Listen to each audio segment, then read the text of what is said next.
Good afternoon, Forces and Steam. We're broadcasting here directly from Bourbon Steak, which, as you can see, obviously is very quiet. As promised, we wanted to make sure that we give you an update weekly, and we will do this next week as well. We also had a call a little bit earlier, where hopefully you found some new information and things that are relevant to what you're wondering those days. As you can see, we're obviously still coming to work. It's very quiet. Yet we still shave. I still don't have a beard, right? And Stacey's a bit more casual than usual. So am I. But again, the situation of the hotel hasn't changed at this point. We are still hovering around 5 to 10 rooms occupied maximum every day, and we have just room service which is open. So our chef is preparing, a daily menu for our guests, just very much like if we were a little inn, if you wish.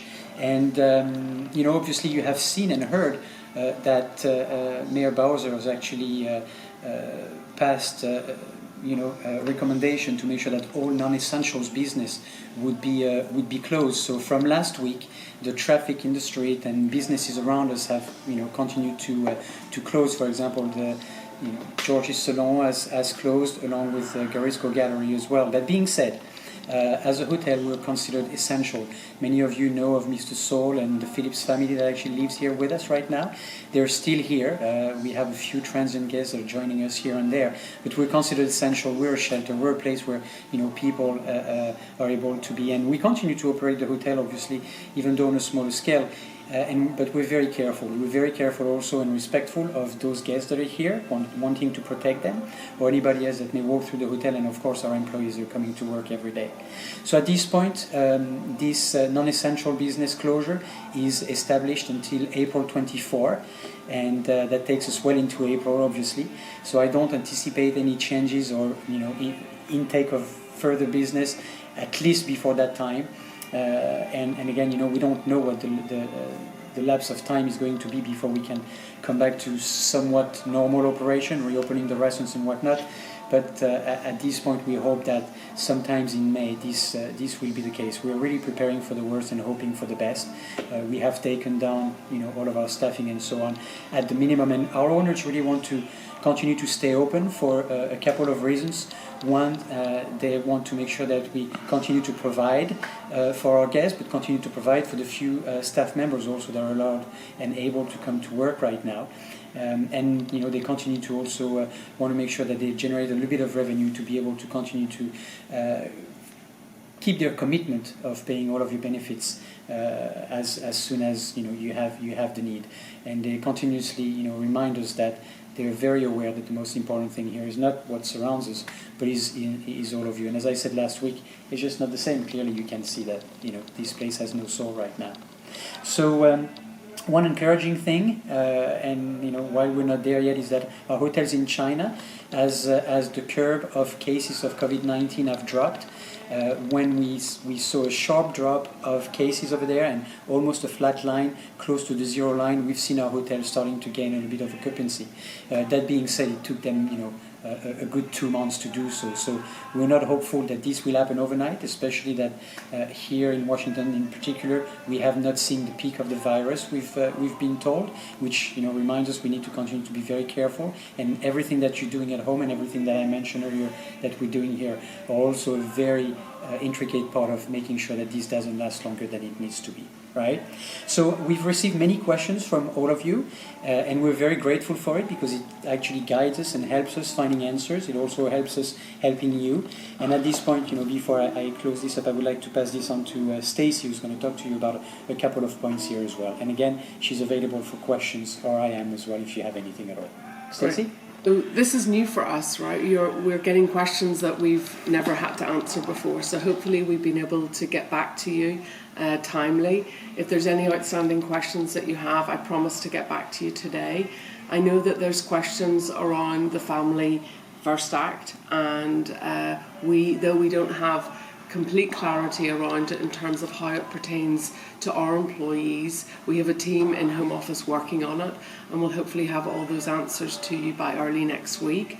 A couple of questions that have been asked that I wanted just to address, because these seem to be the most common questions. One was around loans, around 401k loans, and really the question specifically was about, can I stop my loan? And the answer is, at this point you cannot. This is governed by the IRS, and it's not something that we can pick and choose to do. So please continue to pay your loan, and you can mail the check to Wells Fargo. The address was on the email sent earlier.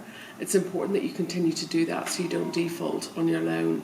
You're welcome to call us. There's someone in PNC Monday through Friday next week. You can give us a call or just email us anytime and we'll get back to you on it. One other question I just wanted to address, which has come up, was when do my benefits get covered by Four Seasons at 100%? Once you've exhausted and used all your vacation, that is when Four Seasons will cover your benefits. Now, if you want to use sick or go into the negative with vacation, you need to use that directly afterwards, after your vacation. So once you've used your vacation, put in sick and go into the negative vacation, and then at that point, that your benefits will be covered. But if you choose to just take your regular vacation and sick and not go in negative, your benefits would start right after that as well, right? Absolutely. You're not forced to use your sick or your negative vacation. Absolutely. So sick and negative vacation are 100% optional. One other question that I had that I just wanted to, because it was a bit disturbing when someone said, am I terminated? The answer is no, you're not terminated. And they said they were asked a question on a form where they furloughed or terminated. As an employee with us, if you're not working, and unfortunately we only have very few that are, then you're furloughed. But again, if you have any questions about anything that arises or any questions from unemployment that you don't know the answer to, just email us and we'll get back to you. Thank you. All right, thank you, Stacey. And again, if you have any other questions, please, channel them, our way, and then we'll respond to you in a very quick manner as well. And last but not least, and I certainly don't want to, downplay everything that is happening right now. This is a huge toll on all of us, right? On all of you as well, I know. On the teachers, right? On the parents who have to stay home with their kids. So many things have been disrupted, with this situation. I don't think that anybody, at least in our generation, and since World War II, had seen such a disruption on the world, globally, right? That being said, those things are out of our control right now. And as hard as it may be, while we're facing, financial issues, maybe being able to, provide and reimburse our loan, all of those things, some of it is out of our control. What is under our control, though, is the fact that we're able to, spend some time with our family, that we're able to connect on a different level than we have before. I'm sure you're also, looking on social media of some creative ways, some crazy things, funny things sometimes, that people have come up with to stay connected, right? And I'm reminded that those are the important things that maybe we would have missed. Some of the things that maybe we had forgotten were that important, right? And I was having a conversation with one of our employees yesterday who told me, he said, David, I actually had the opportunity of teaching my daughter how to ride a bike, and he said, I don't know that I would have had that opportunity if I had been caught in the turmoil of everyday's life. And I realized, how important this was. Back home, my wife played board games with my kids, and one is 18 years old almost, the other one is 12. That had not happened for years. I've actually seen some of my boys being closer to each other than they've ever been, which is great because they have to cohabitate right now. But it's a good reminder that some of the simple things also are extremely important, and hopefully you will be able to find value and find comfort in those while all of those crazy things happen outside of our houses. So I want to continue to wish you well. I want to continue to be a resource for you as well, and I want you to continue to know that we miss you dearly, and that we, like you, hope that this will be over soon so we can resume and go back to normal. So thank you again for your time. Thank you again for your patience, for being the best employees that one can wish to have, and I hope that we get together very soon. Thank you and have a great weekend.